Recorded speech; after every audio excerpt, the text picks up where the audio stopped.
such an honor to stand here with you and to be part of this beautiful commemoration. I was invited to tell you about the story how we stood up against oppression and injustice in my home country, Hungary. When I was a queer child growing up in rural Hungary, I wanted to be an astronaut and a paleontologist and a scientist, but at some point I stopped dreaming. I just wanted to survive. Today I'm proud to stand here as president of Budapest Pride, and I want to tell you a story I witnessed. A story of survival, joy, and community. On June 28, 2005, we stood on the banks of the river Danube. The streets were full. Not hundreds, not thousands, not the usual 35,000, but hundreds of thousands of people. 350,000 to be exact, marching against Hungary's ban on pride marches. I saw people I've never seen before. Children, parents, grandparents, students, young and old, all marching together. That was the moment when my country decided, enough is enough. 4 months earlier, we thought we might lose everything. Our government banned pride marches and all LGBTQ equality demonstrations. Banned protest, banned visibility.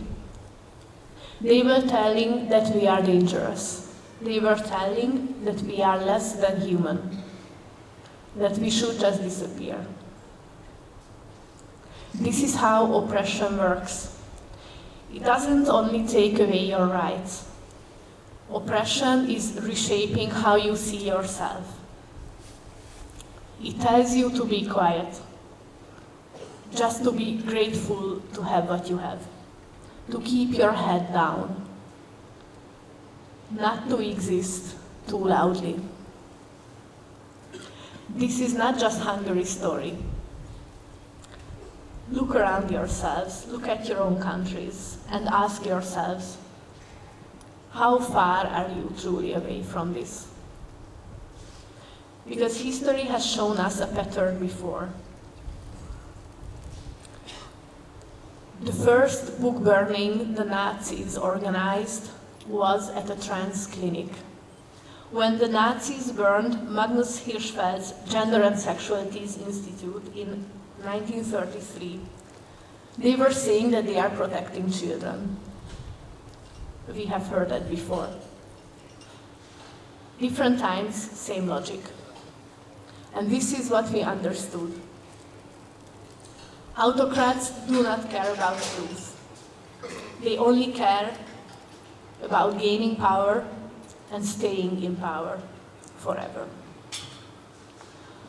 So the question came, how do we regain power? In Budapest last year, we turned fear into power. We built a movement. We built a movement that was authentically queer and inherently Hungarian. We spoke a language average people understood. We showed the oppressor that attacking us comes at a cost. And when hundreds and thousands took the streets with rainbow flags, something broke. Not just the pride ban. We broke the illusion that Viktor Orbán is untouchable. Many Hungarians experienced it the first time that they have power. Because here is the truth we learned during the 16 years of the Orbán regime.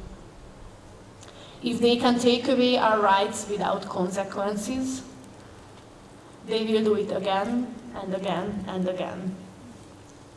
But if we resist, together, we become stronger than the system trying to silence us. We are not just survivors of history. We are all shaping it. Hope is not a feeling, hope is something we all build. And if we build it together, then the future of Europe will not be written by autocrats. It will be written by you and you and you and you and all of us. Thank you for coming.